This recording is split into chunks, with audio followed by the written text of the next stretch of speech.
Let's go straight to Simon Marks, who is in the U.S. Capitol. Simon, good to see you again. So let's get straight to President Trump's latest comments on Truth Social, appearing to encourage and stoke more attacks when he has said, of course, that he wants the war to end. So what's the plan here, for the U.S. leader? I mean, is this, something to do with pressuring President Putin to get down to those talks and pursue peace?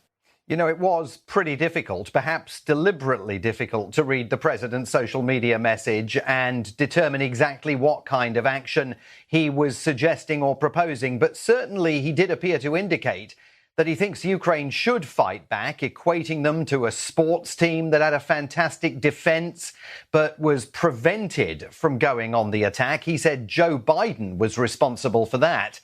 And it certainly seemed timed to news that was reaching Americans here as they woke up about that electronics factory, American-owned. It had come under Russian attack overnight here, a manufacturer of coffee machines, according to President Zelensky. But President Trump now finds himself in a quandary because all week long, since the Alaska summit last Friday, top Russian officials from President Putin on down have acted to kick the idea of face-to-face talks between the Russian leader and Volodymyr Zelensky into the long grass. You heard Russian Foreign Minister Sergei Lavrov there, even raising questions about whether Zelensky has the legitimacy to sign any agreements. That's a reference to those delayed Ukrainian elections, delayed because the country is coming under continuing Russian attack. So it is possible the White House now realizes the president's initiative, kick-started just a week ago, is going nowhere fast. And it may be that even by suggesting he might encourage the Ukrainians to fight back, he's trying to put a bit of additional pressure on the Russian leader. Simon, we've seen President Trump going hot and cold repeatedly on Putin, and now an American factory is hit. What's the sense in Washington, D.C. on whether his strategy is working to get Russia to a peace deal?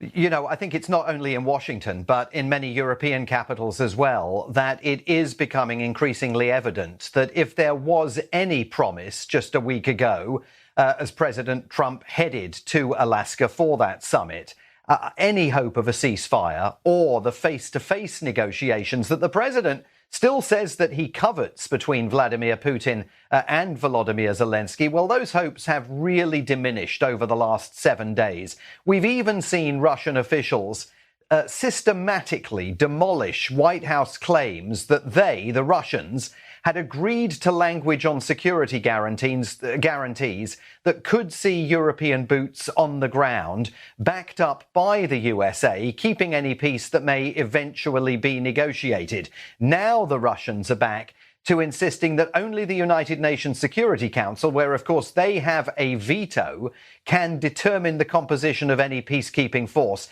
That's a real refutation of US Special Envoy Steve Witkoff, who claimed only last weekend that agreement was near. So I think the president now has to decide, what's he going to do? Are we going to hear more talk of sanctions, very severe consequences, what he called tough stuff this week for Russia? Or is he going to continue giving the Kremlin more time to embrace an American initiative that many observers here believe the Russians are now intent on stopping in its tracks? Okay, Simon, thank you very much for that update. Simon Marks in Washington, D.C.